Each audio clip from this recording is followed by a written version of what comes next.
Okotoligbo bịakwanụ n'ife barista Keneth Okonkwo kwuru na ọnya na-ese elu na Peter Obi ịma na n'afọ 2023 dịka emechara anya bụ ndọrọndọrọ ọchịchị azụchara ya o wee bụ na Peter Obi bụ nwanne anyị nwoke pụta ka ọ bụrụ ọzọ ọkwa ịbụ onye isi ala Naịjirịa luzie n'ikpeazụ fagwuo ya echadu weluzie wee nye bat ọkwilote kemgbe ahụ ekwuekwu aka barista Andy Okonkwo kere afịa nwa Keneth Okonkwo wee sị na ọ chọzi na ya bụ pati dịka ọnụ na-ekwutere ndị pati ahụ o nwere ọtụtụ ife okwu na ọ bụrụ na ị na-eso ihe gbasalụ politiks na Naịjirịa ọ ga n'iru mgbe a wee sị na Peter Obi enwere mmụọ ichi na o nwere mmụọ ịbụ onye ọchịchị nke ọzọ o werezie na nke ikpeazụ a o wepụtazie wee kwuo hooha ife Peter Obi mee wee sị na Peter Obi bitere ya n'ọnụ bekee achọrọ m ka ịgwa m ife bụ bitere ya n'asụsụ Igbo ịghọtago dịka ị na-ene n'ife onye igene n'ife onye gwa m ya maka na ịjọ m masị gị na o nwere ike asị na mmadụ rara nye mmadụ ọ rarịrị onwe nye mmadụ ịghọtago ma ọ bụ na ọghọrị aghụghọ n'uche nke ka daba ọ bụ na fana abụrụ asụsụ Igbo na ọ bụrụ ya ka e ga-eji wee tụgwa anya bụ okwu ịgwa m n'ebe a na-edepụta ebumnobi maka na a na-ekwu a na-amụta ma na onwe ndị ka mara asụ Igbo ọfụma nọ n'iru akwụkwọ mana achọrọ m ịtụfu oge ga-achọrọ m ka ị n'ife barista Keneth Okonkwo kwu ịghọtago ihe Peter Obi mee ya na-ewu iwe na ihe o kwuru ebe a dị mma gaanụ ntị konunu onye ekwunu ga maka na ọgbara ajụjụ na amara na fa na-enwe copyright ịghọtago metiri onye ekwunu Obi, when he said that somebody betrayed him, it is not true. Okay. Obi is the one betraying himself. And let me tell you the gospel truth. Nobody is murdering Obi's political career. Obi is committing political suicide. Let's put it this way. Any politician that knows what he's doing cannot be betrayed by anybody. If there is anybody that betrayed the other, I can say it emphatically that Peter Obi betrayed me. You know, when we started 2023, it was an organic movement. Every Nigerian wanted a change. Every Nigerian was dissatisfied with the way things were going. And everybody wanted a change. And so we and Nigerians felt that there is a new thing that is appearing in the horizon. And because I'm a man looking for the security and welfare of Nigerians, not any politician or any political party, I was sold to it. Nobody drafted me into following the movement. I followed the movement myself. And so when I was chosen to be a spokesperson, I honored it. And then we continued. And everybody knew what I did and my contribution. Because one thing about being a spokesperson is that you're out there. So whatever you're doing is in the public.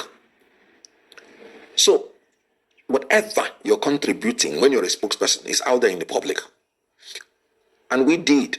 And we achieved what we believed we achieved. And we believed that we won the election. Then after that, what happened? We believed that we were denied. We went to court, up to Supreme Court, and we believed that we did not get justice. Now, our leaders say, calm down.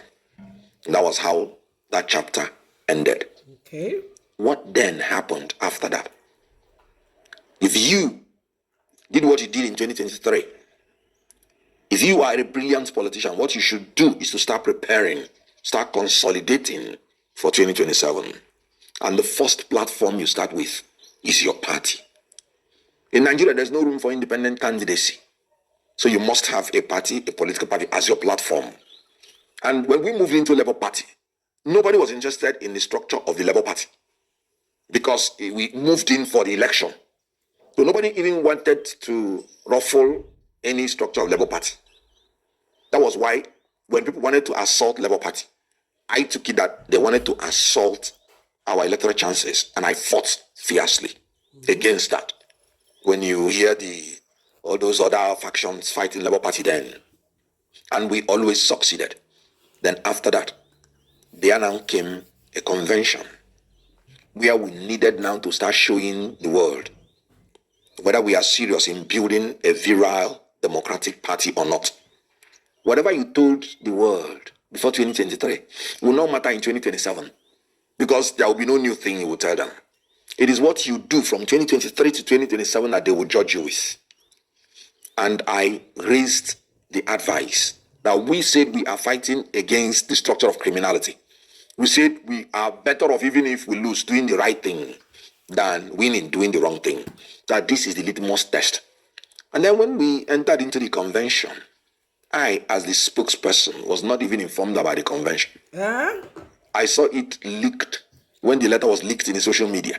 But because I was not interested in being an executive of the Labour Party or being interested in any elective post, I was like, I wanted to keep quiet until Peter Obi himself came out publicly to say, the people that are doing this convention did not consult people. This convention should not go on. This convention should not go on. And then the convention went on after warning them. And then, knowing the consequence that the leader has said something and the people did not follow the leader, the next thing is that the leader ought to embark on doing something to ensure that his order was obeyed. I called P2B privately. You made this public statement. Do you mean it? Or was it a political statement? Because I have no dog in this fight. And then he said, he meant it. Can't I see that he did not even attend the convention? And I'm like, what a cheek. What gave these people the power to continue when our leader has spoken? And that was when I came out to say that convention is illegal and is null and void. And presented my facts by law. Because in fairness, it was an illegal convention. That was how I said, no, it can't stand. Then you, the P2B that said that, after a little while, they went and lied to P2B that INEC has accepted them. That was a lie they told him. And then P2B surreptitiously went back to them. And I'm like, sir, you have made a public statement on integrity. Even if INEC has accepted these people, that is not a criterion for you to go back and start dealing with them. Because these people have shown that they are not democratic. If you go back to them, they will destroy your political career. And everything you have said about integrity and everything will die. That these people are now agents in the hand of the government to destabilize you. That you should not try it. And that since you have made a public statement and we have started acting on it, if we go back, it's going to affect our integrity. Me, I don't go back. Because not only that you said it, it is true that what they did was absolutely illegal and unconstitutional. If you go back to them, I will not go back to you. I will not go back with you. And you know what? I called all the people that were in the inner circle and told them the same. Look at what our guy is trying to do.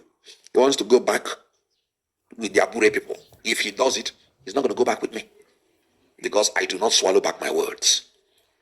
And after saying all those things, within like 72 hours, he went back to Abure's office to publicly endorse them. And when he was there talking to them, one of the leaders in that executive sent me the video to mock me that the person I'm fighting for against them has come to their office to endorse them. What am I waiting for? That was the first time I made a public statement that I disassociate myself from anything Abure and his executive. And that was the last time I sat down with P2B to talk.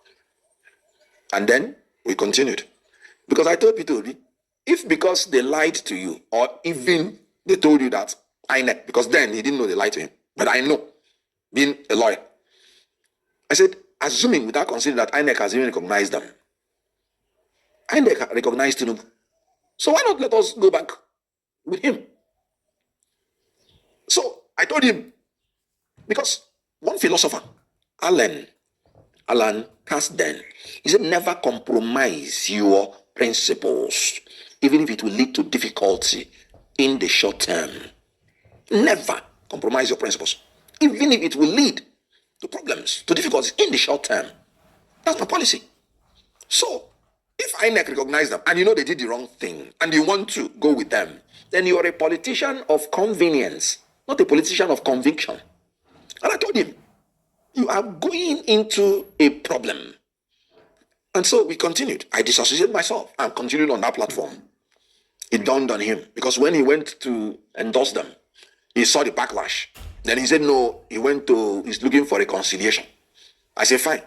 That is still a very good escape route for him if he can, maintain it and distance himself from them. It was when INEC now publicly disassociated itself from Julius Aburi. That was when Obi now came out and became neutral. And I'm like, sir, you cannot be neutral on this issue. Something has to be done. And then, even when INEC disassociated themselves, the Labour Party did not have leadership and confusion was breeding everywhere. I said, sir, you cannot be neutral. You have to say something. NLC had a meeting and all of us came there. And he said he prefers to sit on the fence. And I'm like, hold on. In front of everybody, I said, sir, this is not something you can sit on the fence. A leader must take a decision. And he insisted he prefers to sit on the fence. And I said, okay. When he left, all the people there, we are so annoyed. I still begged them. I said, please. Because I know that his political career is on the line. I still begged them. I said, please, let's write a letter to him and still give him time to take decision. Because everybody wanted to implement whatever is his wish. Because we were fighting for him. We wrote a letter to him and still gave him some time. He still did not reply at all. That was when we came up with the caretaker committee idea. It was my brainchild. I went into the constitution and I told them, the NWC having been rejected, this is the only choice we have legally. And that was how it was carried. And then Alex Oti, the governor Alex Oti, took it upon himself because he's a more decisive person. And then organized the Oma here, where they, chose and Obi came and announced the caretaker chairman. After that day, Julius Aburi people went to court. Obi even told them that if they go to court and win, he will support them. After he's announcing the caretaker committee. And they went to court and won. And Obi abandoned the caretaker committee and started working with them. I was still maintaining my stand. I still told the whole world. I said the High Court decision is not according to the law. Because I'm a minister in the Temple of Justice.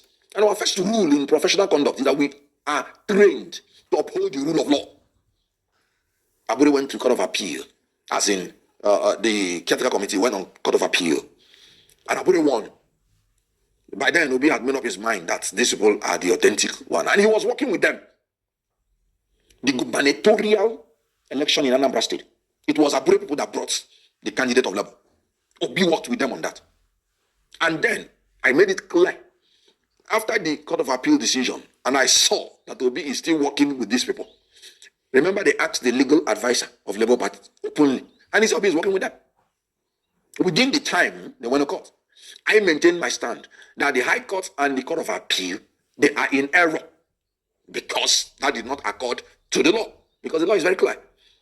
The Supreme Court has held that the court does not have any jurisdiction to interfere in the internal affairs of political parties. And I say this is the position of the law.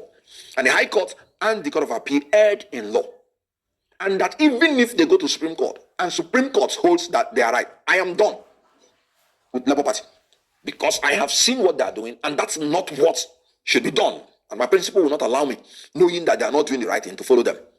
So I resigned from the Labour Party because I said, whatever is the decision of the Supreme Court, whether it is for caretaker or for Aburi them, I do not think I want to work with this set of politicians that do not have principle. And throughout the time I worked with Obi, I never worked with any politician whatsoever. I'm making a public statement. When I was in PDP, I never consulted and worked with any politician outside PDP. When I was in APC, the same thing. When I was in Labour Party, the same thing. So I resigned from Labour Party. And then, when the Supreme Court gave judgment, that was when Obi remembered again the caretaker committee. Caretaker committee was in abeyance. I was the one who even going to the press when they asked me anything, defending them. Even when I resigned from Labour Party. Because as you know, I'm a public affairs analyst. And I state the facts anytime as clear as possible. So when the Supreme Court gave judgment, it was in favor of the caretaker committee. That was when Obi came back.